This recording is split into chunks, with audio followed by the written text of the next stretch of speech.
Bueno, muy buenas tardes a todas y a todos. Como siempre, digamos, un enorme gusto de estar trabajando en conjunto con tantos compañeros y compañeras de toda la provincia. Queríamos mencionar que hoy está cerrando la inscripción al curso. Si alguna persona se está inscribiendo sobre la hora y ha perdido alguna de las clases anteriores, recordamos que se está subiendo al canal de YouTube de la Escuela de Gobierno en Salud los encuentros anteriores, y que, en este momento, hasta este momento estamos con 2.964 inscriptos. Estamos casi llegando a los 3.000 inscriptos, superando los 2.500 que teníamos en el curso de verano. Como es posible que alguno de ustedes haya estado también en el curso de verano, queremos recordarle que este día 30, digamos, termina la posibilidad de presentar el trabajo final del curso de verano, y que, digamos, ya tenemos un número significativo de personas que han presentado su trabajo, y esperamos, por supuesto, como puede pasar a veces, digamos, que a último momento tener, digamos, muchos trabajos más. Tengan presente esto para los que estaban inscritos en el curso de verano, y también los que perdieron el curso de verano, la oportunidad, no se enteraron, etcétera.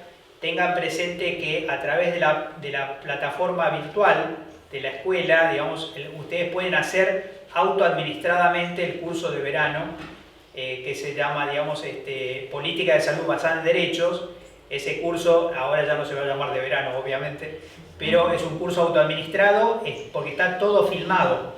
Así que, digamos, están las guías, ustedes lo pueden tomar entero, lo administran al tiempo que quieren, en los tiempos libres, en los momentos que puedan verlo, digamos, porque está todo ese material disponible. Tienen que entrar por la plataforma virtual de la Dirección de Capacitación y encuentran el curso Política de Salud Basada en Derechos, y ahí entran a los distintos videos del curso.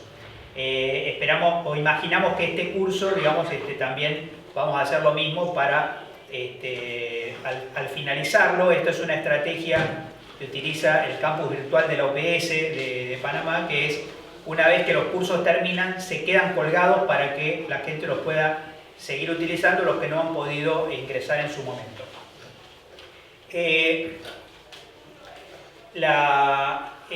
También quería mencionarlo, lo ven ustedes aquí un poquito, digamos, equipados. Estamos, como todos, digamos, organizando y reorganizando los ambientes de trabajo. Ustedes saben, tanto la provincia como la ciudad de La Plata, digamos, igual que la capital, ha utilizado, digamos, o ha establecido la utilización obligatoria en la vía pública de tapabocas, digamos. La idea de tapabocas fundamentalmente es no avanzar sobre el material de uso hospitalario, digamos, así que nosotros llegamos con tapabocas, y en los espacios estamos tomando algunas precauciones que tienen que ver con esto que llamamos, digamos, transmisión horizontal, que se ha empezado a verificar en algunos servicios de salud, fundamentalmente vinculado con el hecho de que, ustedes saben, una característica del mercado de trabajo en salud en la Argentina es el multiempleo. Esto significa que con cierta frecuencia los trabajadores de salud, especialmente los profesionales médicos, digamos, estamos trabajando en varios lugares, y podríamos estar transmitiendo involuntariamente, digamos, de un lugar a otro. En principio parecería que tener síntomas o tener fiebre, digamos, fuera la característica fundamental, pero sí tenemos que tener en cuenta que está ya, digamos, comprobado en distintos países que la contagiosidad de este virus, digamos, comienza 2 días antes de los primeros síntomas, y que se puede transmitir, digamos, por la conversación a una distancia aproximadamente de 1,30 metros.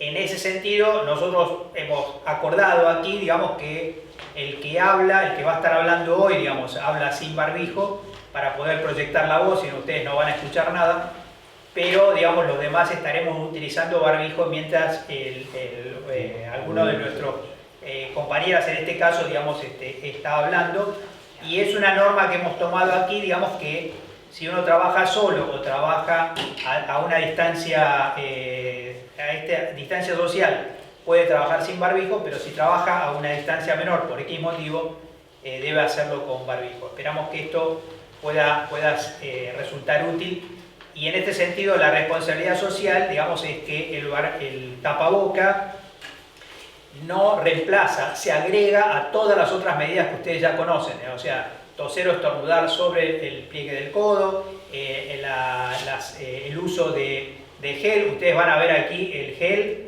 acompañado de un repelente de insectos, porque ahora tenemos una retoma de una pequeña oleada de calor y el dengue no se ha retirado, así que dengue, coronavirus, digamos, es un cóctel verdaderamente digamos, preocupante, digamos, sobre todo en algunos lugares donde circula la cepa 4, ya hay fallecidos por dengue en el norte argentino. Digamos, esperemos que termine esta temporada sin novedades más al sur. Pero sí hay muchos casos en Ciudad de Buenos Aires, en La Plata, etc.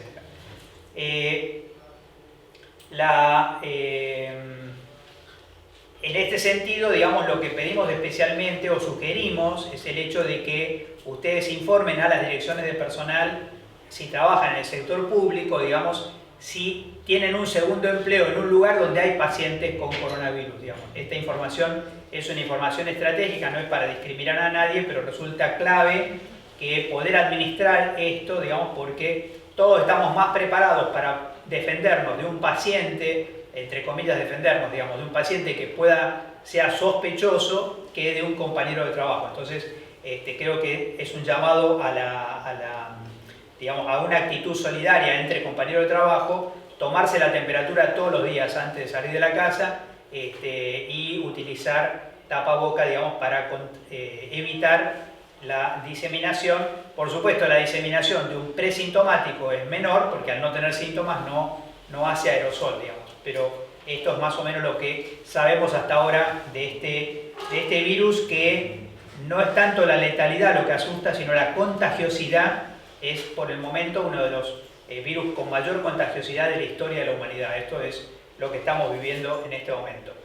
Recibimos preguntas, sugerencias, comentarios a nuestro mail, curso de otoño ff@gmail.com. Creo que lo vamos a poder poner en pantalla un momentito para que ustedes... No vamos a poner. Se llama, es otoño como Antonio, o sea que no tiene ñ porque es una... Así que es curso de otoño FF es la sigla de nuestro querido profesor Floreal Ferrara, es el nombre de la Escuela de Gobierno, curso de otoño ff@gmail.com. Este curso de otoño justamente se llama Coronavirus, búsqueda permanente de las mejores prácticas. En este sentido, el día de hoy vamos a estar compartiendo con Andrea Jaid, con Silvia Marzo y con Carlota Ramírez, en dos temas que nos preocupan sobremanera. Vamos a estar explorando con Andrea, que tiene una prolongada experiencia en el campo específico de la comunicación en salud y que ha podido mirar este tema desde distintos ángulos, desde lo que podríamos llamar la logoesfera misma, digamos, de cómo los medios de comunicación, digamos, construyen subjetividad, la posibilidad de pensarnos como trabajadores de salud al mismo tiempo como comunicadores, porque en muchos casos nuestros temores subidos al Facebook, subidos al Twitter o al Instagram, digamos, pueden multiplicarse rápidamente.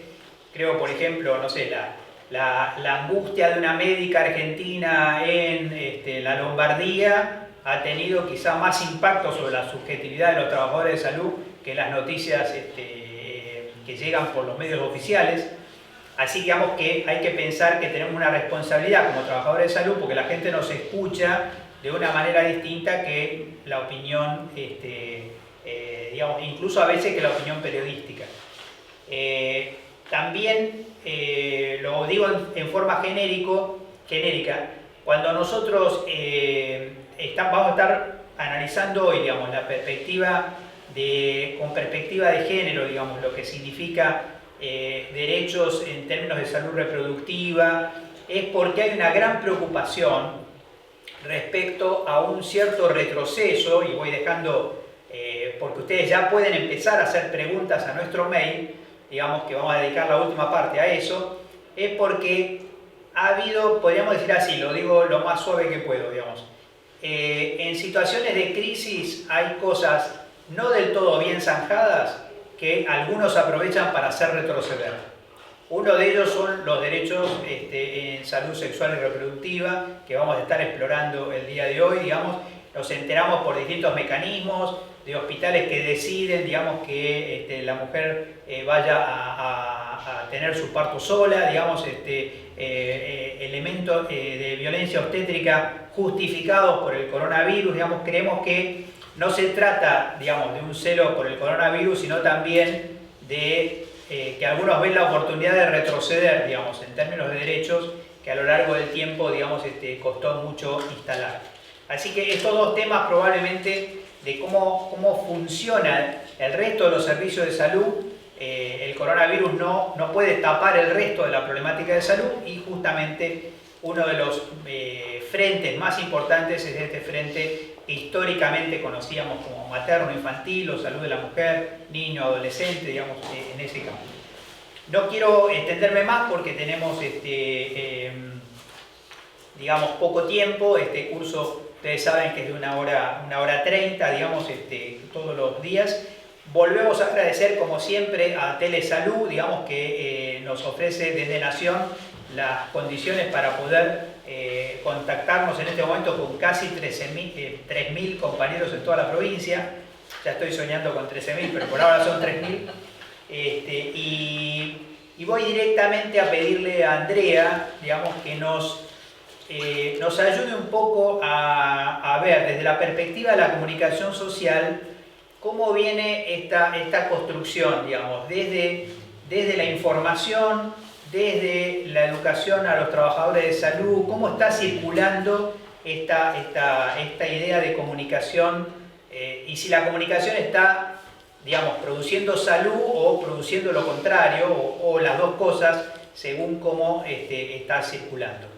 Bueno, hola Mario, compañeras, un gusto estar nuevamente acá compartiendo este desafío de pensar en el medio del ojo de la tormenta, ¿no? Porque en general las ciencias sociales cuentan con un tiempo para poder analizar los fenómenos que suceden en un cuerpo social.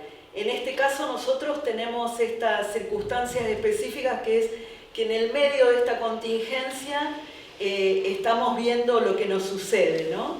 Y además hay otra particularidad, según mi modo de ver, que tiene que ver con, estamos analizando un fenómeno que no solamente tiene un impacto específico en la salud individual y en la salud colectiva, sino también en la vida misma, porque esta pandemia está cambiando, está modificando nuestras prácticas, nuestras maneras de relacionarnos con los demás, el modo de trabajo, el modo de aprender y de enseñar, las concepciones sobre enfermedad, sobre el dolor, sobre el amor, sobre los vínculos. Entonces esto de alguna manera produce un impacto muy profundo. Bajo esas coordenadas yo considero que el Estado, las entidades gubernamentales están haciendo mucho en términos de comunicación. Si uno recorre, digamos, las diferentes piezas gráficas, radiales, televisivas, la web, las redes sociales, lo que puede comprobar es que hay una gran presencia del Estado nacional, del Estado provincial y de la provincia de Buenos Aires, me refiero, y también de otras, de las jurisdicciones. Hay como una gran preocupación por explicarle a la ciudadanía aspectos que son nodales, que tienen que ver con qué es lo que está ocurriendo y por qué está ocurriendo, de dar un marco epidemiológico a este escenario, de transmitir claramente cuántas son las personas afectadas, cuántas son las personas recuperadas, los fallecidos, digo, hay mucha información que está circulando, también sobre cada una de las decisiones del Estado, que se toman desde el Estado en pos de la protección de la ciudadanía. También circula muchísimo y creo que se ha democratizado mucho el acceso a la información sobre lo que tenemos que hacer los ciudadanos y ciudadanas para cuidarnos, nosotros, nuestras familias, nuestras comunidades.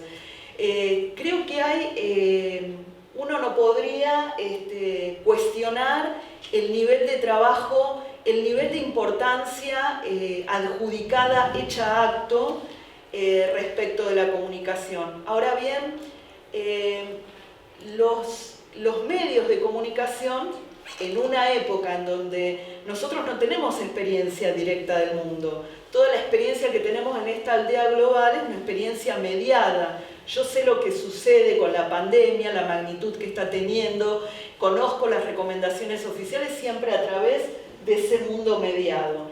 Y en ese sentido los medios, digamos, uno podría decir, ayudan, contribuyen en gran medida a socializar esas pautas de cuidado, pero también a veces obstaculizan que eso se pueda efectivizar plenamente por parte de cada uno de nosotros, ¿no? ¿Por qué digo esto? Creo que hay un factor, primero porque los medios son actores sociales, no son medios solamente, no son canales, son actores políticos y cada medio tiene una línea editorial y tiene un posicionamiento político respecto de una cuestión y respecto de quienes ocupan las posiciones en el gobierno, ¿verdad? Pero además de esto, y para no tener siempre una permanente mirada conspirativa, hay un factor que uno debe considerar respecto del funcionamiento mediático que tiene que ver con los criterios de noticiabilidad. ¿Qué es esto de los criterios de noticiabilidad? Son como grandes pautas que de algún modo ordenan, construyen una divisoria de aguas acerca de lo que puede formar parte de la rutina periodística y de la rutina mediática, lo que merece entrar en la agenda y lo que no tiene valor. Y lo que sucede con esta pandemia es que es como el sumum de los criterios de noticiabilidad, como que reúne todo, por empezar reúne esto de el ritmo de expansión de la pandemia con sus acelerados casos, digamos, casos de personas afectadas, casos de personas fallecidas, casos de personas recuperadas, digamos, asume un ritmo que es muy funcional a la dinámica mediática y a esta necesidad imperiosa de publicar información nueva, porque ustedes saben muy bien qué es noticia. Noticia es lo nuevo, lo que aparece por primera vez, no lo que ya veníamos sabiendo. Entonces, este criterio de esta renovación permanente, de esta información que irrumpe de modo novedoso, junto con una problemática que, digamos, que adopta una escala global, que tiene realmente visos de gran severidad, que también a veces puede enfocarse bajo la lógica de dramas, los dramas humanos, que realmente los hay, no quiero decir que no sucedan, digamos, reúne una serie de ingredientes que hacen que cuando uno llega a la casa o cuando uno recorre, navega por internet, se da cuenta que todo es COVID.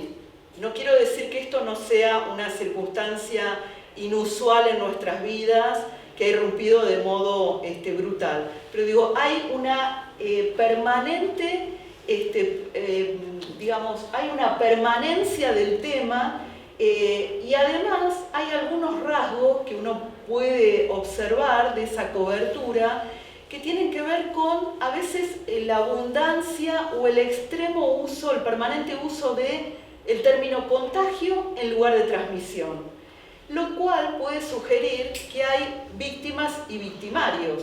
Si yo hablo de contagio, podría estar de algún modo planteando que hay una responsabilidad, y sí es cierto, hay una responsabilidad en cuidarnos, en garantizar ese cuidado a nivel individual y a nivel colectivo, pero hay algo también que no está absolutamente determinado por esa responsabilidad. Entonces a veces esas marcas pueden llegar a ser tendenciosas.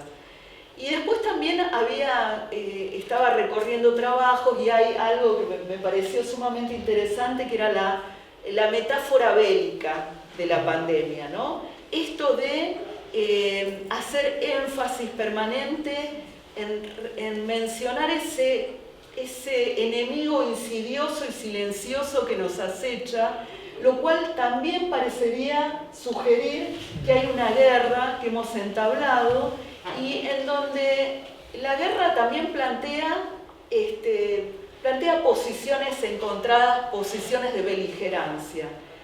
Y podría llegar a sugerir también esto de que no somos un todo fraterno en donde la protección colectiva debe estar tan presente como la individual, ¿no? Y en donde como sociedad tenemos la obligación y el mandato ético de proteger a los más vulnerables, a los grupos que tienen grupos de riesgo, a los equipos de salud que son los que se están ocupando de cuidar nuestra salud en cada uno de los efectores. Te agregaría algo, Andrea, en un sentido que me parece, digamos, son preguntas un poco de especulación. Digamos. Yo creo que el sector salud, en términos generales, nos quejábamos porque nunca aparecíamos en los medios.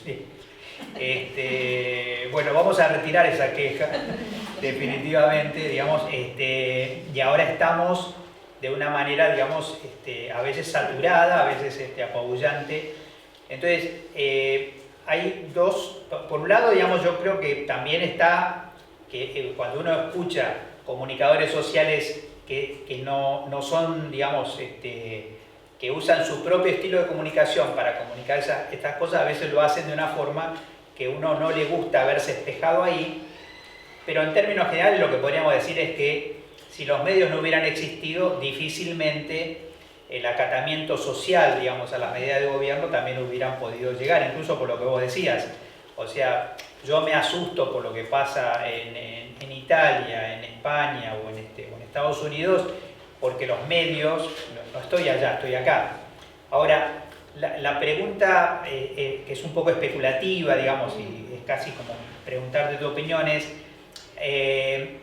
uno ya puede entrever que va a haber un punto de saturación. Ya se está recomendando que en cuarentena, digamos, uno se informe sobre estas cosas, digamos, un tiempo breve y que dedique una buena parte de su energía, digamos, a la vida cotidiana. ¿De qué manera, así como se piensa cómo salimos de la cuarentena en términos económicos, quizá la pregunta es cómo salimos de la omnipresencia en los medios sin dejar de informar, digamos, hacia adelante? Yo creo que en ese sentido hay bastantes recomendaciones circulando porque esta lógica del apocalipsis deja poco lugar, podría dejar poco lugar para el cuidado, ¿no? Porque ¿qué es lo que plantea el apocalipsis? Nadie sale vivo de un apocalipsis, ¿no? O sería incierto el destino de todos los que estemos expuestos y generaría, y creo que puede generar una gran psicosis colectiva. Digo, ¿cómo cuidarse en esa atmósfera tan hostil y tan difícil de habitar? Entiendo que una de las recomendaciones es esto de poder ponerle un coto, digamos, de poder limitar esta exposición mediática, porque de algún modo, digamos, poder rescatar otros espacios de la vida cotidiana en este confinamiento obligatorio, juega a favor de los aspectos protectores más preventivos de nuestra salud integral, ¿no? Claro, claro. Digo, ¿cuánto sirve en términos de salud, de cuidado de la salud, estar permanentemente expectando imágenes de ataúdes, imágenes que están acompañadas de una música sepulcral, sería, no me sale, sepulcral, elegí una palabra bastante compleja. Digo, ¿cuánto sirve esto? Yo no entiendo que la percepción de riesgo hay que subirla, por decirlo coloquialmente. esto es un riesgo real y es una cuestión seria. Debemos cuidarnos y no debemos, digamos, abandonar esa esfera. Pero entiendo que uno lo tiene que modular en su vida cotidiana para no generar mayores daños a nivel de la subjetividad, porque eso, digamos, de ningún modo facilita el cuidado de la salud. Claro. Entiendo que es eso, ¿no? Claro. Bueno, muchísimas gracias, Andrea. Me gusta mucho esto que mencionás. El propio sector salud tiene una organización, digamos, si se quiere, de pensamiento militar. Recuerden que lo que para nosotros es del sentido común, como son los niveles de prevención de Level y Clark, digamos, fueron pensados por médicos militares. Level y Clark salían de la Segunda Guerra Mundial cuando nos regalaron esa estructura de lucha de trincheras contra la enfermedad. Yo lo que quisiera es agregar algo más. En este marco, en donde, digamos, uno está viviendo este escenario de tanto nivel de incertidumbre y de angustia, me parece que los equipos de salud tienen un gran aporte en términos comunicacionales, que es poder contribuir a situar este riesgo inminente que estamos viviendo, poniendo la información en un contexto y, digamos, resignificando por qué se recomienda lo que se recomienda, para qué, en qué medida contribuye, por qué se hace tanto énfasis en el lavado de manos, porque además son pautas que vamos a tener que garantizar con el paso del tiempo. Esto no termina en 2 o 3 meses, sino que uno va a tener que garantizar la adherencia. Y en ese sentido, los equipos de salud son actores centrales porque son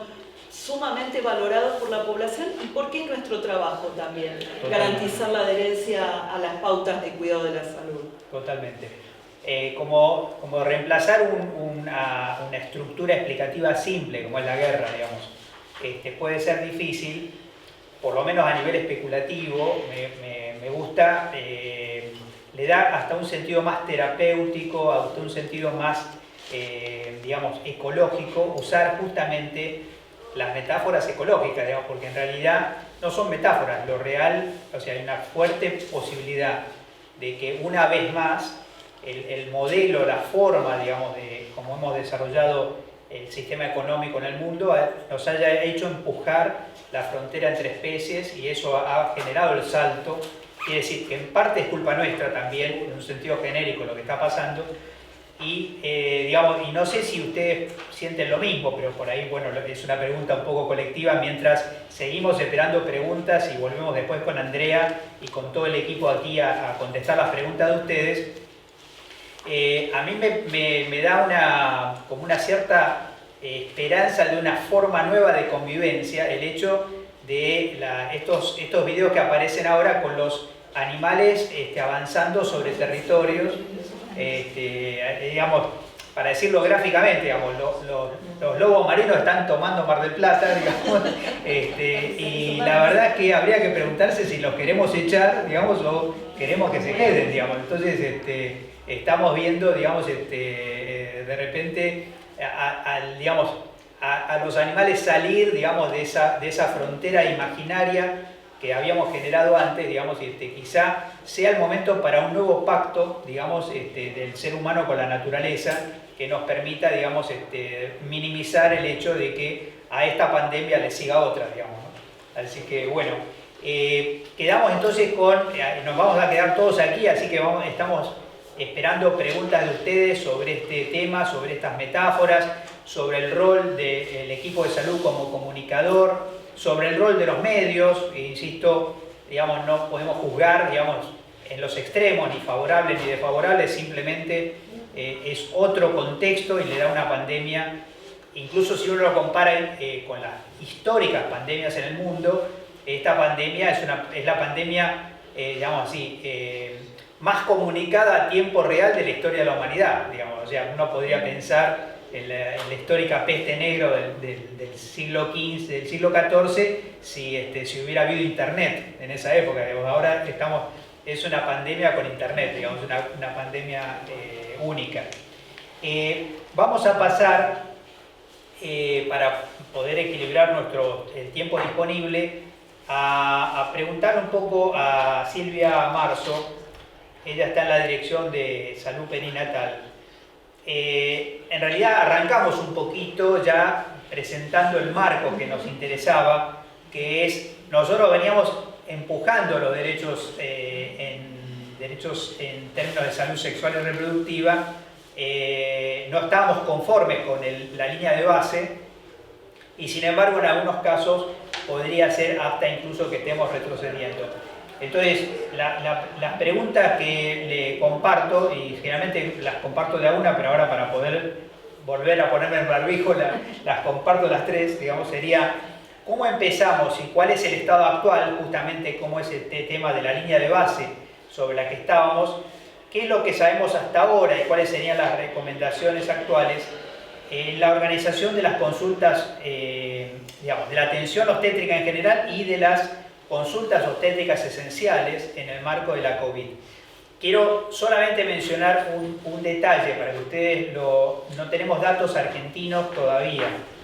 En Gran Bretaña, que uno puede decir, entre otras cosas, uno de los países que mejores estadísticas tienen, están estudiando la sobremortalidad que ha ocurrido ahora en este periodo.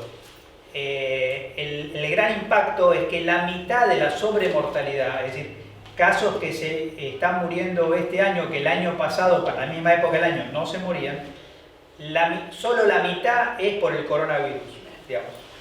La otra mitad se está produciendo porque la gente ha dejado de demandar, porque ha dejado de controlarse, porque ha dejado de acceder a los servicios esenciales, digamos, y porque el mismo equipo de salud a veces se repliega, digamos, sobre la atención exclusivamente de esta enfermedad. De toda esa problemática, digamos, impostergable, quizá desde mi punto de vista la salud sexual y reproductiva sea exactamente el lugar donde queda más claro que no podemos retroceder en la accesibilidad y la cobertura de los servicios de salud. ¿Algo de esto, Silvia, te parece que está pasando? Sí, totalmente. Retomando lo que contaba Andrea, la embarazada está inserta en este escenario, la persona gestante inserta en este escenario de incertidumbre. Un poquitito más fuerte, me parece, para... de incertidumbre, de dudas que habitualmente suceden en este momento de la vida y les está tocando transitar esta situación en plena pandemia. En función de esto, nosotros el conocimiento disponible del impacto de la pandemia o del COVID en personas gestantes y sus recién nacidos es limitado, pero es suficiente, si bien es limitado es suficiente para poder tener presentes riesgos y beneficios que pueden ser recomendados y acompañar a la persona gestante en función de esto. No todo es terrible, no todo es gravísimo. Fundamentalmente, insertar a la embarazada o la persona gestante en este contexto es, o sacarla, mejor dicho, de esa inserción en función de los miedos, en función del temor, en función del acompañamiento y en función también, como decía Mario, del respeto de los derechos. En este sentido, conociendo beneficios y conociendo situaciones riesgosas que debemos evitar y que tenemos claros y que van cambiando, ya fueron cambiando algunas recomendaciones que comenzaron siendo más restrictivas y que a partir de evidencias que van surgiendo podemos pensarlas desde otro lugar. Esto nos lleva a fortalecer esta situación de pensar siempre en el derecho de la persona gestante, la explicación, compartir los conocimientos que tenemos hasta el momento, tanto de los beneficios como de las conductas que pueden ser perjudiciales o beneficiosas, y compartir con la persona gestante y su familia o con quien ella lo desee decisiones a tomar, compartir decisiones. Cada caso va a ser considerado en forma individual porque los escenarios son muy diversos y también estamos haciendo el camino en función de los escenarios y en función del tránsito de la pandemia.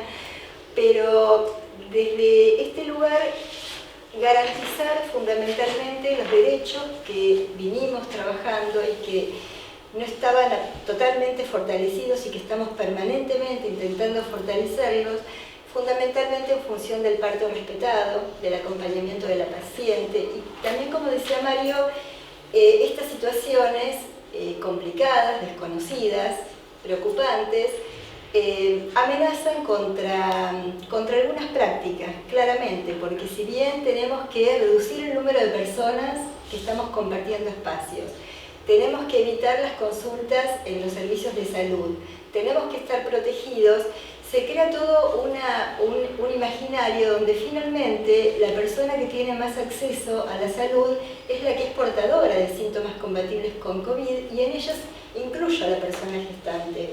Y todo el resto de las personas que deberían consultar por otras patologías o por otras dudas o dificultades, incluyendo la persona gestante, ve muy limitado el acceso a la salud, porque se están limitando consultas en los diferentes niveles de atención. Y estamos trabajando fuertemente en este sentido, con recomendaciones no solamente acerca de qué hacer con una persona gestante expuesta o confirmada, qué hacer con su recién nacido, que les vamos a comentar, sino también cómo garantizar estas prestaciones o estos momentos de la asistencia del curso del embarazo que consideramos esenciales. Las gestantes están llegando ya al momento con menos controles de embarazo, con ecografías importantes, depende del momento de la gestación que curse en el contexto de la pandemia, y esto es un problema, porque es mucho más frecuente las complicaciones que empezamos a ver y que vamos a seguir viendo con respecto a embarazos inadecuadamente controlados. Nosotros estamos en esta...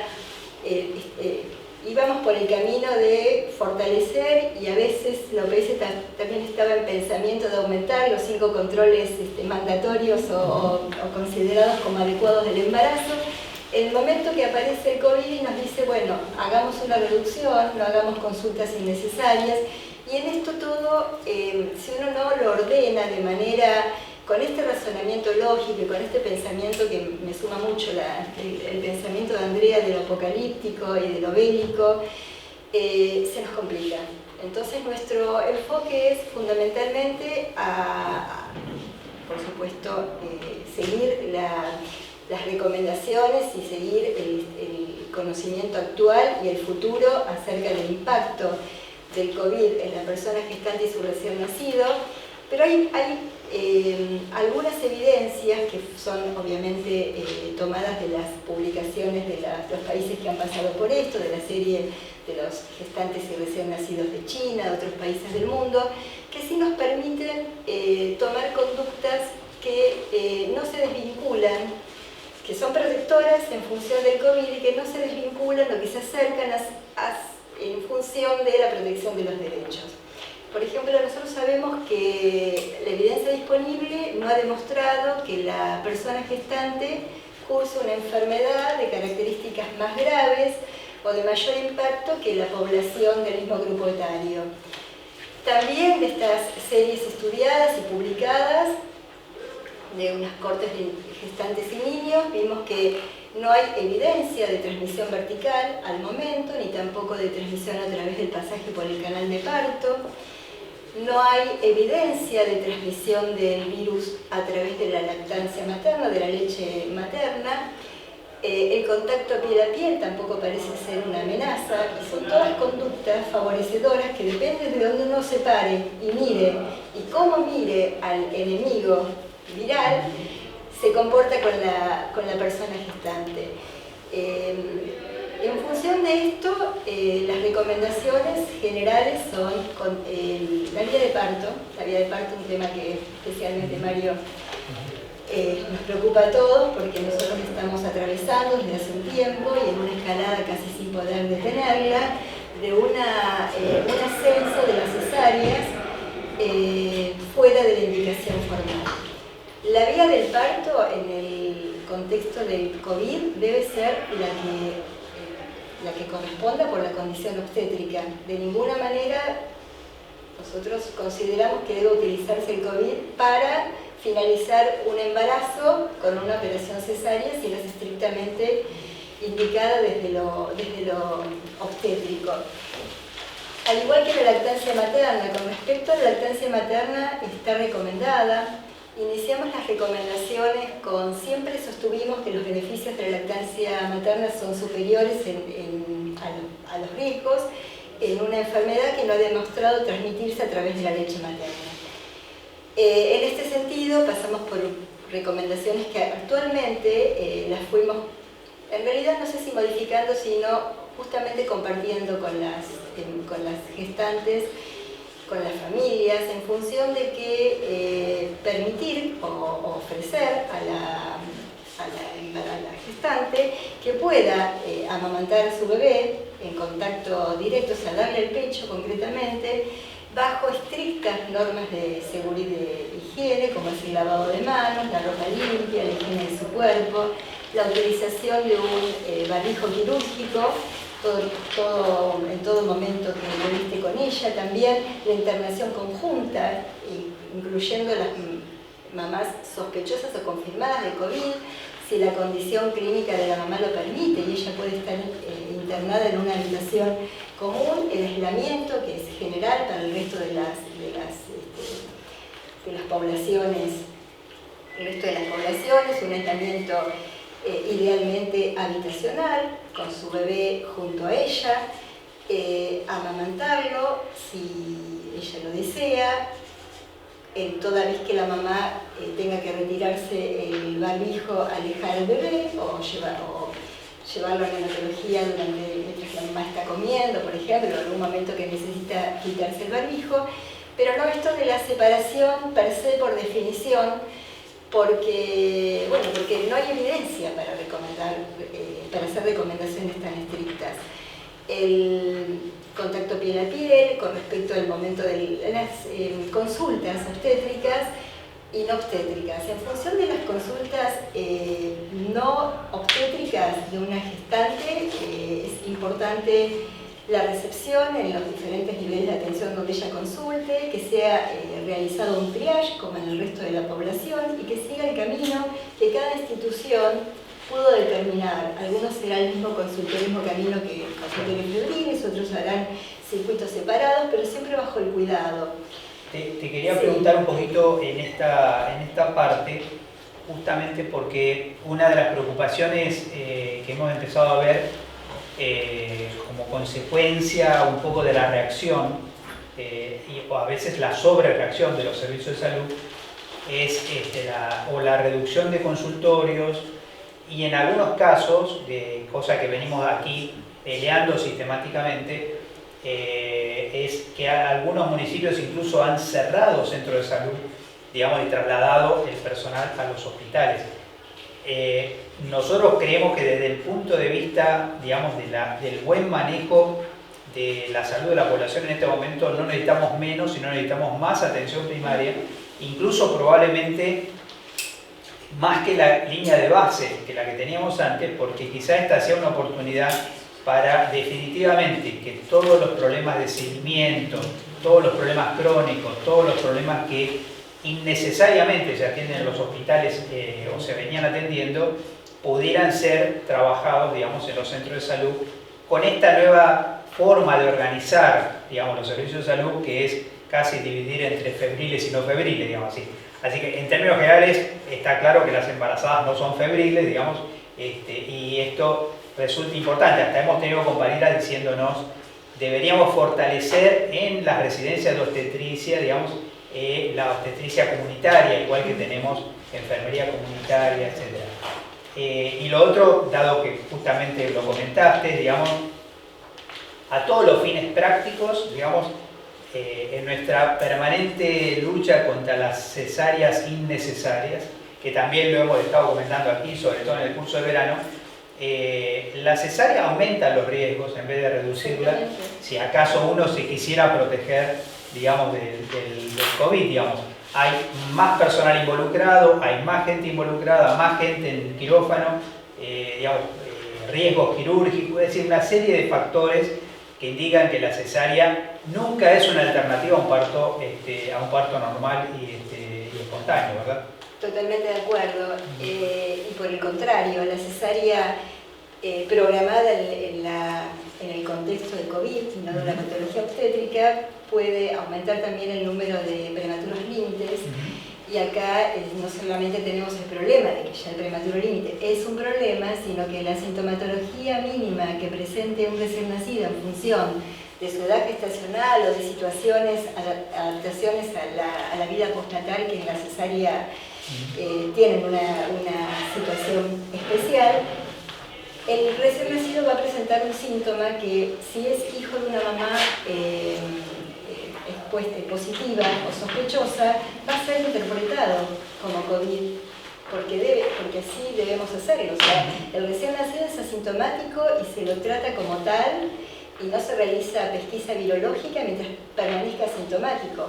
Cualquier síntoma del recién nacido, que en general va a ser respiratorio por la fisiopatología del recién nacido, que lo que tienen son dificultades respiratorias adaptativas, transitorias, de diferente, que la cesárea puede, inclusive por dos situaciones, porque hay una adaptación diferente y por otro lado, por este riesgo de que nazcan niños o niñas con una edad gestacional menor a la que deberían nacer. O sea que son, por donde lo miremos, es un riesgo agregado. El recién nacido, la mamá y su recién nacido pueden estar, como dijimos, en una internación conjunta. Si el recién nacido presenta síntomas, se lo trata como un COVID sospechoso, ingresa a la neonatología, es tratado por la patología que se supone que tiene como cualquier otro neonato, pero se le inserta la sospecha COVID. Esto complica muchísimas las cosas. Por lo tanto, con respecto a este es el escenario en función de la cesárea, que perjudica claramente y que además nunca debimos llegar al momento de hacer operaciones cesáreas que no fueran necesarias. Exactamente, innecesarias. Y lo copiamos mucho porque es muy innecesarias. Bueno, yo creo que lo que nos va a agregar Carlota, digamos, me parece que es complementario este marco, y recordamos que tanto Andrea, Silvia y Carlota vamos a estar con ellas, digamos, dando respuesta a las preguntas que ya nos están llegando, digamos, al mail, que repito, digamos, curso de otoño, o el toño como Antonio, curso de otoño, @gmail.com. Carlota, arranco por una anécdota, digamos. O sea, es que nos tocó, por una cuestión ya de edad, digamos, acompañar la crisis del 2001 en términos de impacto sanitario. Una de las cosas menos conocidas de la crisis del 2001-2002 es que aumentó la natalidad, digamos, aumentó y mucho.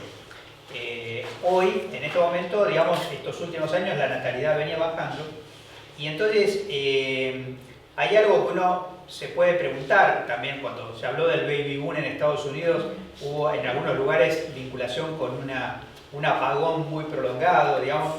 ¿Qué va a pasar con la cuarentena, digamos, en términos de digamos, cosas que uno se empieza a imaginar ya de arranque en la pregunta? O sea, sexualidad, protección de barrera, infecciones de transmisión sexual, digamos, y además el tema, por supuesto, el gran drama, digamos, de violencia que puede verse agravado en este contexto. Entonces, en cierta manera, digamos, el marco sería, y dejo las dos preguntas que teníamos, digamos, para compartir contigo, ¿cuáles son las recomendaciones de salud reproductiva en el marco del COVID-19, que yo además diría en el marco de cuarentena, digamos así, salud sexual y reproductiva en tiempos de cuarentena? ¿Y cuáles son los desafíos de la operacionalización de estas medidas, digamos, en términos de implementación, dispositivos de acceso a las prestaciones, etcétera, ¿no? Sí. Bueno, primero gracias por invitarnos a este conversatorio, que la verdad ya estoy disfrutando mucho de escuchar a las compañeras. Es muy complementario, con Silvia venimos trabajando mucho porque de alguna manera la población de mujeres en edad reproductiva compartimos los dos programas. Y esa pregunta también me la hizo un periodista hace poco, que me llamó preguntando si iba a haber un baby boom.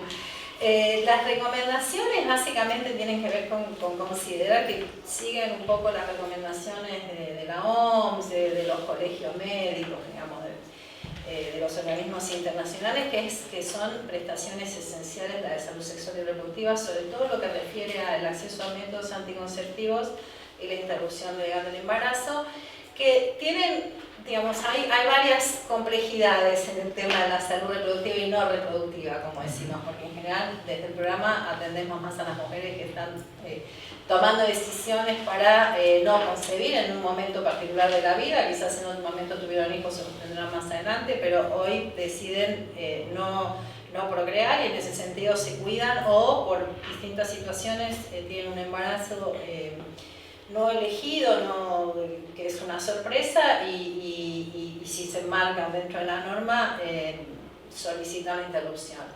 Estas siempre han sido como prestaciones poco valoradas, como bueno, salud reproductiva, son para algunas mujeres o un tema en general que es de primer nivel de atención, no tienen como un estándar muy top en el sistema de salud, y con el tema de la interrupción legal históricamente ha sido un tema que, bueno, por las implicancias que tiene éticas, morales, ideológicas, siempre estuvo, nosotros decimos, como clandestinizado, se garantizaba, pero de una manera no del todo, bueno, el médico que quiere. Entonces, a partir de que la provincia adhiere al protocolo nacional, cambia un poco el escenario y empezamos a trabajar en la legitimación de una práctica que es una práctica de salud y que está enmarcada en el marco jurídico nacional. Y viene COVID, con lo cual todo este escenario se complejiza más porque, como ustedes venían describiendo, la reorganización de los servicios, en esta reorganización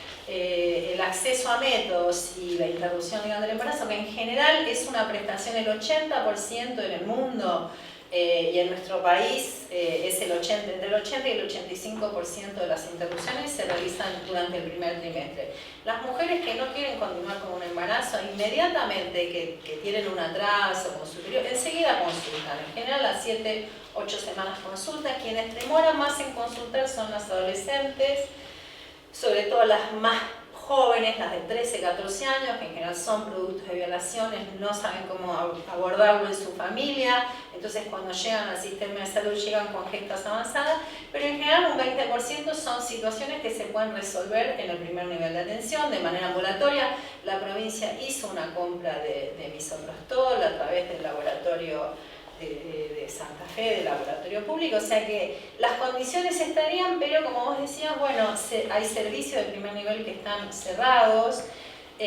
Nos pasa esto, que son mujeres sanas, que no tienen una problemática de salud, que vienen con una necesidad que tiene que ver más con lo que los psicólogos decimos del orden del deseo, de un proyecto de vida que las afecta y que no es una prestación que se puede postergar como un PAP. Una mujer que llega con 8 semanas, lo que está pasando es que llega al sistema de salud, hay barreras de acceso por la cuarentena, el aislamiento social, porque no pueden transitar, porque por ahí el efector está cerrado, porque tienen miedo de qué va a pasar si salgo, qué va a pasar si llego al centro de salud diciendo que quiero hacerme una interrupción de embarazo. Y lo que nos va pasando es que esas mujeres que quizás el primer contacto a través de distintas vías que tenemos, que ahora las voy a comentar, llega con 8 semanas, termina cuando logramos acercarlas a un efector con 14, 15 y 16 semanas, y ahí ya requiere una internación, ir a un hospital. Entonces realmente se ha complejizado mucho el acceso de estas mujeres, lo mismo que el método anticonceptivo. Si en general se brinda en el primer nivel de atención, la recomendación es que entreguen 2 a 6 meses de tratamiento. Estamos trabajando también para garantizar que el insumo esté en los efectores, que no esté en los depósitos. Estamos tratando de vaciar todos los depósitos y que todo lo que la provincia compre y lo que recibimos de Nación esté en los efectores. Pero esta reorganización, que además es permanente, porque día a día por ahí tenías el dispositivo, que había un efector que resolvía, y en este momento ese efector cerró porque tiene personal contagiado, cambiaron la guardia, reasignación del personal, cierre de servicios. Entonces las mujeres están teniendo más barreras para acceder Nosotros generamos distintos mecanismos, además del 0800, que es el número de teléfono de Nación, que es un teléfono que las mujeres usan mucho. Nosotros, para dar una idea, en la provincia el año pasado nosotros hicimos un relevamiento que lo terminamos hace poquito. El año pasado, en el 2019, la provincia, el sistema de salud de la provincia de Buenos Aires realizó registrados, porque sabemos que hay prácticas que a veces no se registran por miedo o desconocimiento, aproximadamente 10.200 interrupciones de embarazo. Los números han aumentado desde que la provincia adhirió y con toda la difusión, la ola verde en el 2018, la verdad es que la demanda, las mujeres se han informado más y tenemos una demanda que crece exponencialmente. Nosotros recibimos aproximadamente 30 llamados diarios de mujeres que solicitan acceso para una interrupción que requiere ingresar al sistema, reunirse con ellas, hacer una evaluación, ver si entran dentro de los causales, hacer una ecografía, ver si necesita RH, bueno, todas esas prestaciones que antes además quizás se hacían articulando entre varios efectores en 2 o 3 visitas. Ahora el gran desafío es hacerlas en una visita, en un efector. Eso no es fácil en este contexto, pero por otro lado, yo creo que también, por lo menos desde el programa y en la división, lo estamos también tomando como una oportunidad de abrir este debate, de por qué es importante garantizar el acceso inmediato a una mujer que quiere interrumpir un embarazo y que tiene el derecho en el marco de la ley de hacerlo. Además de que estamos garantizando el derecho, también la estamos cuidando y también estamos cuidando los equipos de salud. Porque la realidad es que esa mujer, y esto lo sabemos por la experiencia, por la evidencia científica, por los relatos de las mujeres, una mujer que no está en condiciones de llevar adelante un proyecto de maternidad,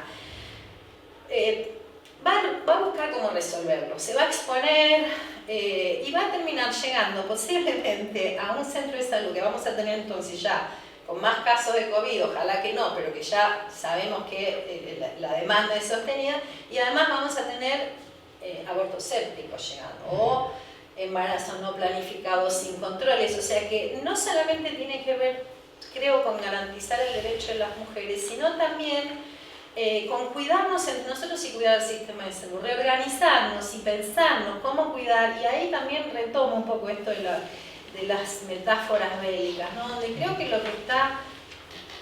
lo que nos está interpelando de esta pandemia es poder pensar al sistema de salud como un sistema de cuidado. No hay trincheras.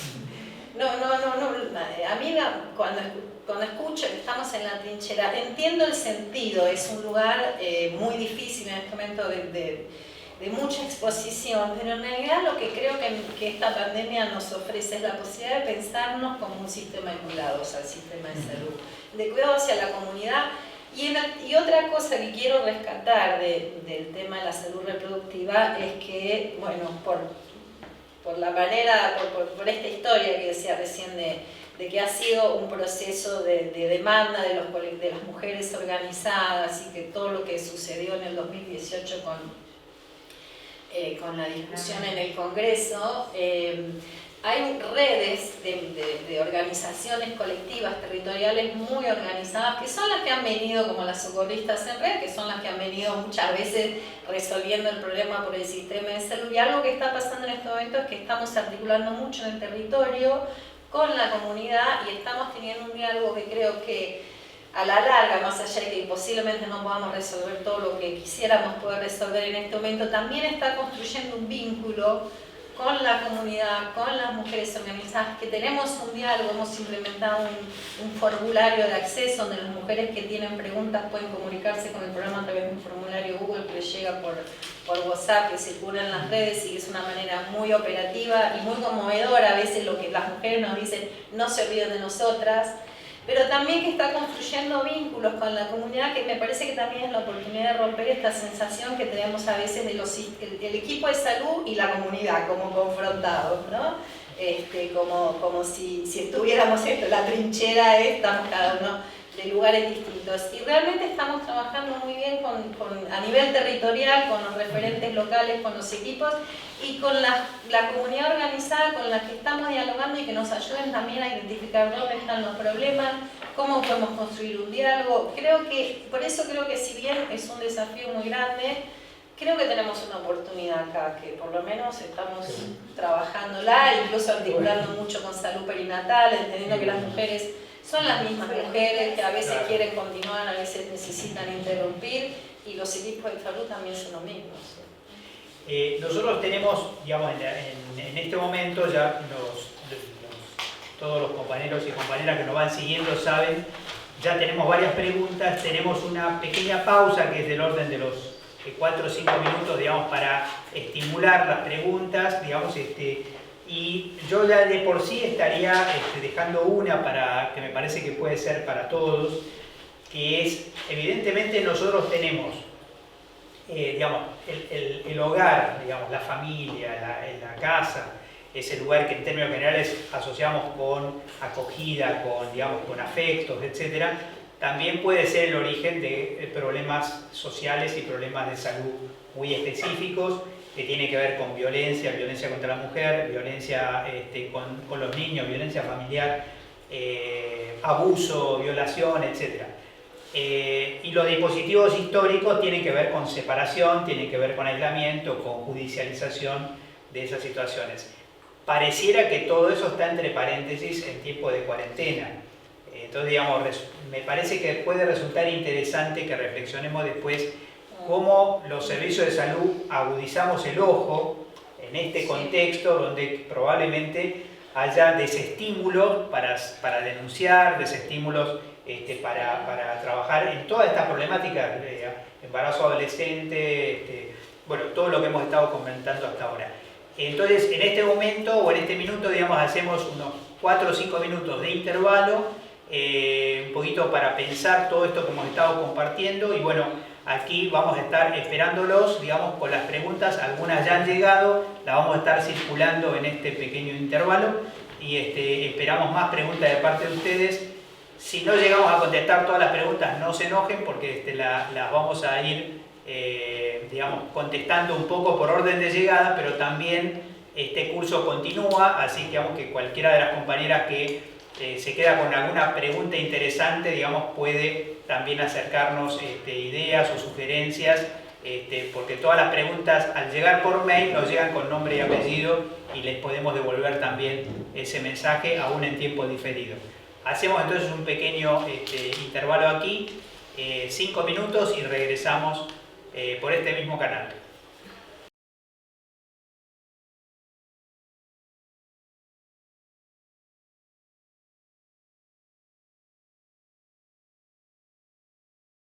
Bueno, estamos retomando desde aquí ya con algunas preguntas muy estimulantes. Bueno, como esta pregunta en realidad es para mí porque es respecto a un comentario que yo había hecho previamente. A ver, voy a tratar de ser lo más preciso posible, porque además se trata de un caso, entiendo, de un caso real, digamos. Dice, me gustaría saber y conocer más sobre la afirmación asintomáticos no generan aerosoles. También me gustaría saber sobre el periodo de contagiosidad de pacientes asintomáticos, ya que trabajo en una clínica que dio positiva hace algunas horas y no hay desde el Ministerio una directiva clara hacia la institución. A ver, lo primero es que, bueno, primero ustedes saben que el sistema regulatorio sobre las clínicas tiene está descentralizado o delegado, digamos, a los colegios profesionales. Esto es algo que estamos trabajando en consecuencia con los colegios para llevar todas las novedades, digamos, a nivel de normas, pero naturalmente las recomendaciones del Ministerio de Salud de la Nación, por supuesto de la OMS, de la OPS y las de la provincia, digamos, son... Estamos con algún problema.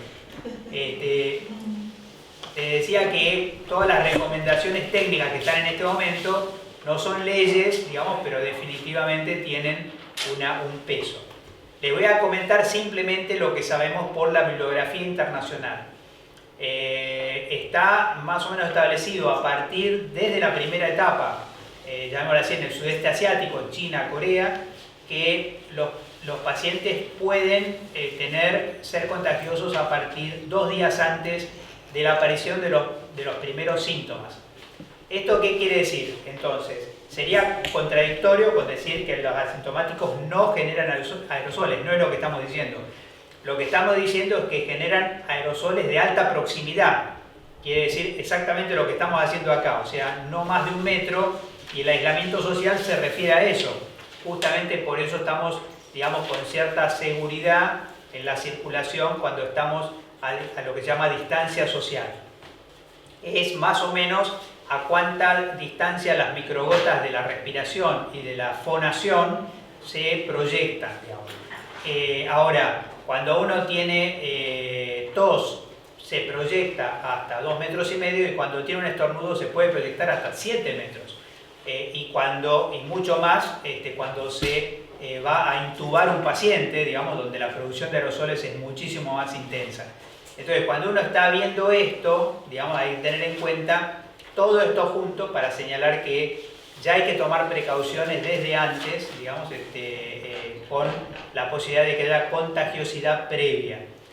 Insisto, el tema clave es que el aerosol es de muy corto alcance y se diluye más rápido en el ambiente en la etapa asintomática, no es que no haya aerosol. Esta es mi parte por lo menos. También tenemos una pregunta directa para Andrea. Bueno, yo tengo una pregunta de Pedro, quien plantea ¿de qué modo podría la comunicación desde la comunidad sanitaria perennizar el perfeccionamiento de las prácticas sanitarias ya conocidas? Él se refiere a higiene de manos, higiene respiratoria.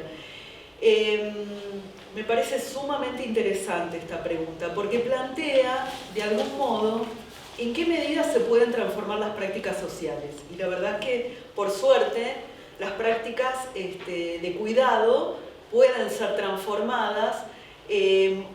Muchas veces yo he escuchado decir a equipos de salud, bueno, no sé, tal problema, el dengue, es un problema de educación o presenta un problema de educación o el Chagas. Y en realidad toda problemática de salud tiene un componente, digamos, un determinante sociocultural, pero eso no implica que uno como equipo de salud no lo vaya a trabajar, porque creo que es un poco retomando lo que planteaban las compañeras y Mario, estos aprendizajes yo creo que se promueven no solamente desde la comunicación mediática, de esa macro comunicación, sino también desde la comunicación que tiene lugar en la relación que nosotros, equipos de salud, mantenemos con la población. Cuando insistimos en una práctica, cuando explicamos cuál es el sentido de esa práctica y cuando indagamos cuáles son los diferentes obstáculos que pueden atentar contra el sostenimiento de esa práctica como en la cotidianeidad de cada uno. Entonces me parece que siempre es posible la modificación de las prácticas de cuidado y que nosotros, equipos de salud, tenemos una gran responsabilidad y un gran rol en ello, ¿no? En poder contextualizar esas prácticas, explicar cuál es el sentido, hacerlas posible, plantearlas, de qué modo incorporarlas en la cotidianidad. Muchas gracias, Andrea. Hay algo que se me ocurre a mí adicional para esta pregunta, que ya nos pasó con el H1N1, digamos. El año de H1N1, con las medidas que se tomaron, bajaron también las otras enfermedades respiratorias. Quiero decir, ninguna de las medidas que nosotros estamos tomando de carácter preventivo tienen especificidad para este virus, sino que son medidas que interrumpen la circulación de las enfermedades respiratorias en general. Entonces, digamos, es de prever que varias otras enfermedades respiratorias, digamos, este año van a tener mucho menos circulación, digamos, porque estas medidas son, digamos, de un carácter más universal. Así que podríamos decir, digamos, en el 2021 queremos que todos sigamos estornudando sobre el pliegue del codo, digamos, y no en la mano, digamos, para decirlo gráficamente. Tenemos varias preguntas más. Adelante. Bueno, yo tengo una pregunta de Agustina que nos pregunta ¿qué piensa o recomienda sobre la pesquisa neonatal, derecho de todo niño nacido? ¿Debe realizarse? ¿De qué modo? ¿Para todos los niños o solo los de las UCI, unidades de cuidados intensivos? Bueno, la respuesta es que deben garantizarse. Las pesquisas... La pesquisa neonatal debe garantizarse. Las pesquisas neonatales, porque no hay una única pesquisa, fundamentalmente nos referimos a la pesquisa de errores congénitos del metabolismo a través de las gotas del talón, debe garantizarse, al igual que las otoemisiones acústicas, que es un método de pesquisa auditivo para hipoacusia congénita, y las que fundamentalmente estas dos deben estar garantizadas, obviamente teniendo asegurados los métodos, el equipamiento de protección, los equipos de protección personal y las normas de bioseguridad, pero deben ser continuadas. ¿Sigo yo? Sí, por favor. Tengo otra pregunta de Mercedes que me pregunta alguna recomendación desde Nación a los establecimientos sanitarios donde no permiten ejercer el derecho al acompañamiento del nacimiento. Bueno, esto justamente comentaba en el intervalo, que era algo que me había quedado, que me gustaría compartir, porque el derecho al acompañamiento en el nacimiento, al igual que otros derechos, sigue vigente. Estos derechos no están interrumpidos por la pandemia, no deben interrumpirse, debe considerarse nuevamente cada caso en particular, pero si bien estamos recomendando una reducción en las personas que ingresen a una sala de partos o a una sala o al quirófano, esta reducción no está vinculada con anular el derecho del acompañante. La gestante, tanto para su consulta como en el momento de finalizar el embarazo, tiene el derecho y nosotros tenemos que garantizarlo. Por supuesto que en la medida de lo posible hay situaciones especiales, pero tiene que primar este derecho de que ella pueda elegir su acompañante sano desde ya, sin síntomas y sin sospecha, y que pueda estar acompañándola durante el parto y en otros momentos de la internación en función del puerperio también. Después, la pesquisa estaba acá, bueno, no tengo el nombre, pero plantean que no estaban claros los criterios de dos opciones en función de la internación conjunta o aislamiento temporal, aún en mujeres con COVID, si están en buenas condiciones clínicas. Es importante remarcar esto a los equipos porque la separación afecta el inicio de la lactancia, factor protector para la salud de la madre y el bebé. Totalmente de acuerdo, no sé el nombre de quién hizo la pregunta, pero estamos totalmente de acuerdo. Las dos opciones que plantean las recomendaciones que están citadas en la pregunta del 15 del 4, que fueron recomendaciones reformuladas, con esto que hablábamos de manejarnos siempre con los riesgos y beneficios, con la mejor evidencia disponible al momento. Se hizo un encuentro de expertos, participamos el Ministerio de Provincia, el Ministerio de Nación, y como que se reformularon algunas recomendaciones. En función de eso se habló, y también respetando la elección, empezamos la charla con los derechos y continuamos en la misma línea, y esto puede suceder dos situaciones. La internación conjunta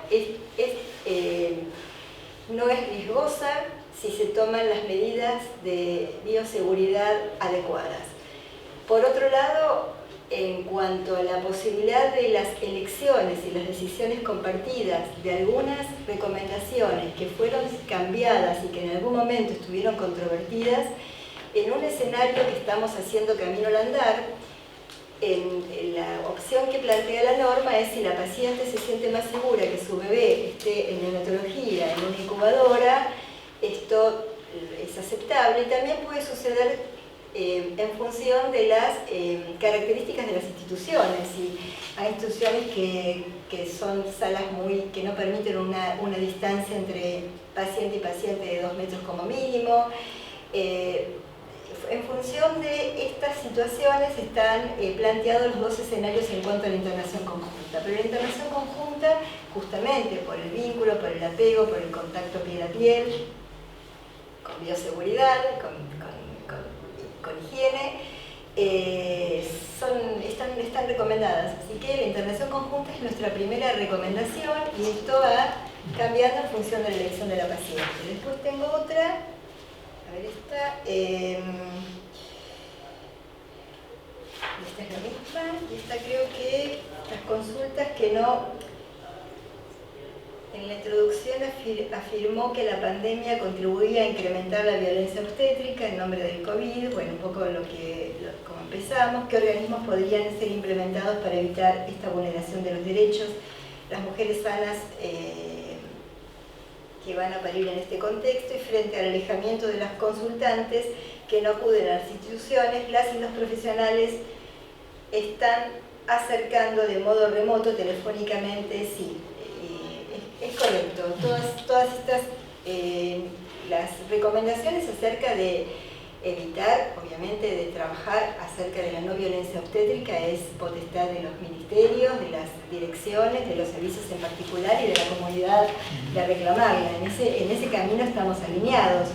Algunas situaciones van llegando, nosotros habilitamos algunos mecanismos para ir recibiendo y haciendo algún registro a pedido del ministerio y lo tomamos de la dirección, de aquellas consultas que llegan a la dirección o que llegan a través de otros medios acerca de rechazos o de limitaciones en el acceso a la salud de las personas gestantes. Y también de los controles de su recién nacido. No es el momento porque todavía no tenemos niñas ni niños en situación de control postnatal, pero puede suceder y estamos recogiendo estas inquietudes para poder trabajar con ellas y devolver. Hay muchas preguntas acerca, sobre todo volviendo al sector privado, en función del acompañamiento en el parto y en el proceso durante todo el proceso gestante. Y bueno, en esa línea estamos trabajando. Y con respecto a si estamos haciendo recomendaciones acerca de reorganizar los servicios, como decía Carlota, esto sí, tanto de salud sexual como de salud perinatal, hay recomendaciones, las últimas acerca de la reorganización de los servicios de atención obstétrica, que fue subida a la página hace 2 o 3 días. Está en la página del Ministerio, y esto es justamente esto, garantizar no necesariamente el número de controles, sino en momentos del embarazo en que son fundamentales para pesquisar o para realizar determinadas ecografías, determinados análisis de laboratorio, pruebas serológicas, y cuáles son aquellos que se pueden manejar a través de otro medio no presencial, que también estamos habilitando. Esto es muy difícil, la provincia es muy grande, los municipios son muchos y es muy difícil llegar a todos con la misma, es muy difícil y realmente no tiene lógica de llegar con una misma, ni siquiera directiva, con una misma propuesta, porque esto también nosotros es nuestra primera experiencia para los equipos de salud también, pero sí estamos proponiendo que cada situación se organice, fomentando fuertemente que conozcan las embarazadas, hagan un relevamiento, una búsqueda de las embarazadas de su radio de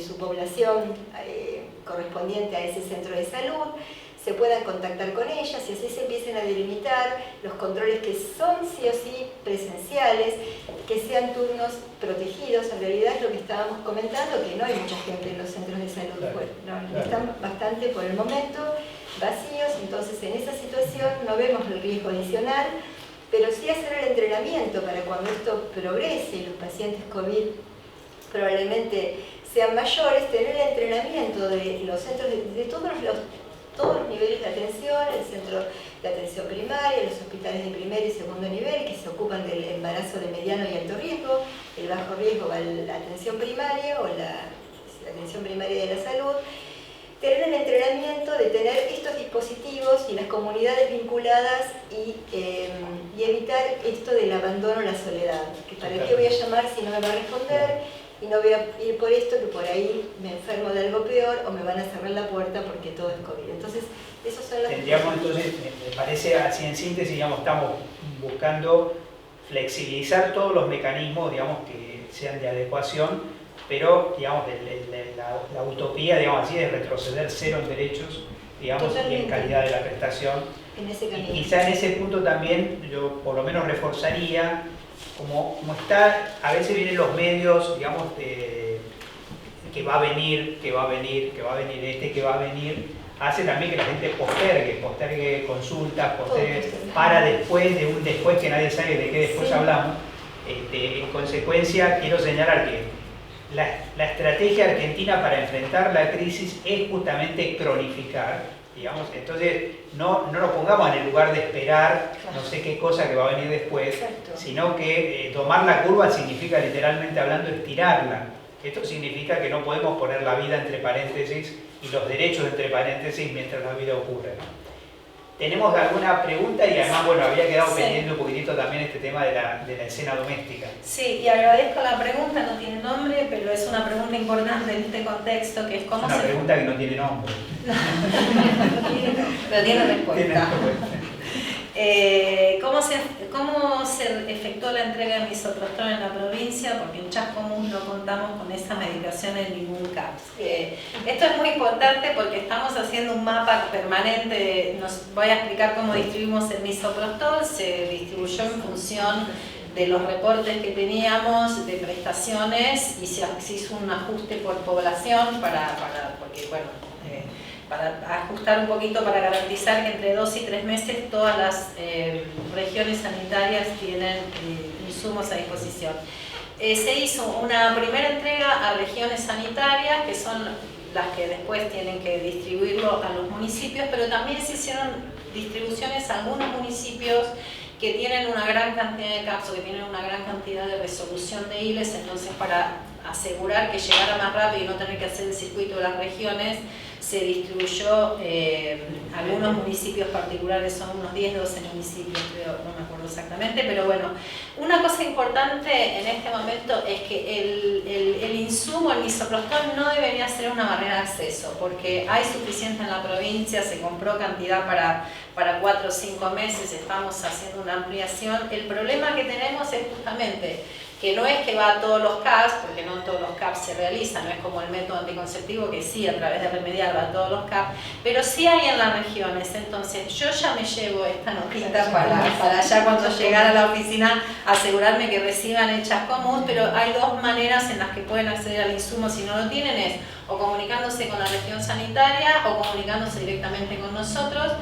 Estamos pidiendo que donde encuentren una barrera nos lo comuniquen, porque la única manera que tenemos de saber qué pasa en el territorio es cuando el territorio se comunica con nosotros, porque en este momento además tampoco podemos salir tanto a recorrer municipios o regiones sanitarias, pero sí existe, digamos, hay una provisión importante de misoprostol en la provincia. Y una cosa que quiero aprovechar este tema para insistir es, como estamos sacando el closet a la práctica de interrupción legal del embarazo, sobre todo, uno de los problemas que tuvimos para esta primera compra que hizo la provincia es la falta de registros. Entonces, para hacer una compra y fundamentar el número, tuvimos que hacer hipótesis estadísticas, epidemiológicas, y lo que estamos trabajando fuerte justamente es en registrar la práctica como una práctica sanitaria que tiene un registro como toda práctica sanitaria, para poder empezar a establecer la tasa de uso que tenemos en la provincia, en las distintas regiones, en las distintas localidades, y poder ir ajustando las compras que vamos a hacer. Entonces, esto es muy importante, pero Chascomús me llevo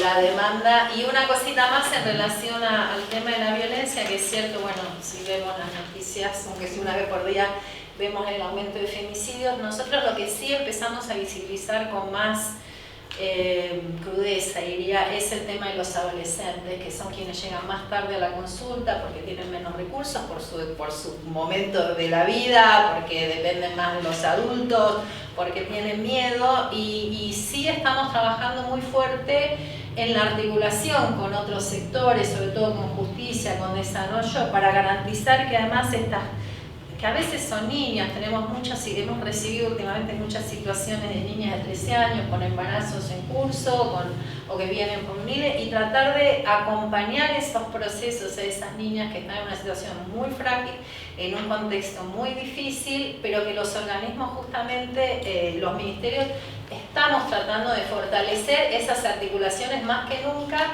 porque necesitamos acompañar sobre todo a las adolescentes y a las niñas que están enfrentando muchas veces en soledad una situación por este tema que planteaba Silvia, que se restringe el acceso a las personas. Entonces sí estamos pidiendo a los equipos que estén más atentos a estas situaciones para intervenir, no nosotros de salud, porque hay cosas que no podemos hacer, pero sí convocar a los organismos que tienen que involucrarse, sobre todo en lo que es el tema de adolescentes, que es uno de los grupos que está más expuesto en este momento y más dependiente de los adultos. Claro.